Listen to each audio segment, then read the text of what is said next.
U.S. revokes all South Sudan visas over country's failure to repatriate citizens. U.S.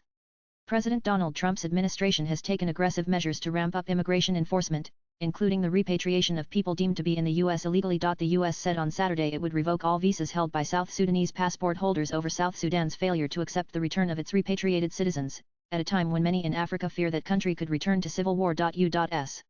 President Donald Trump's administration has taken aggressive measures to ramp up immigration enforcement, including the repatriation of people deemed to be in the U.S. illegally. The administration has warned that countries that do not swiftly take back their citizens will face consequences, including visa sanctions or tariffs. South Sudan had failed to respect the principle that every country must accept the return of its citizens in a timely manner when another country, including the U.S., seeks to remove them, U.S. Secretary of State Marco Rubio said in a statement. Effective immediately, the United States Department of State is taking actions to revoke all visas held by South Sudanese passport holders and prevent further issuance to prevent entry into the United States by South Sudanese passport holders, Rubio said. We will be prepared to review these actions when South Sudan is in full cooperation, Rubio said. It is time for South Sudan's transitional government to stop taking advantage of the United States, he said. South Sudan's embassy in Washington did not respond immediately to a request for comment. African Union mediators arrived in South Sudan's capital Juba this week for talks aimed at averting a new civil war in the country after its first vice president Riek Machar was placed under house arrest last week. South Sudan President Salva Kiir's government has accused Machar,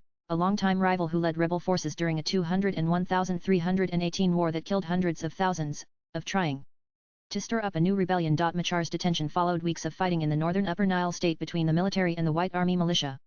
Machar's forces were allied with the White Army during the Civil War but deny any current links. The 201,318 war was contested largely along ethnic lines, with fighters from the Dinka, the country's largest group, lining up behind Kiir, and those from the Nuer, the second largest group, supporting Machar. Nan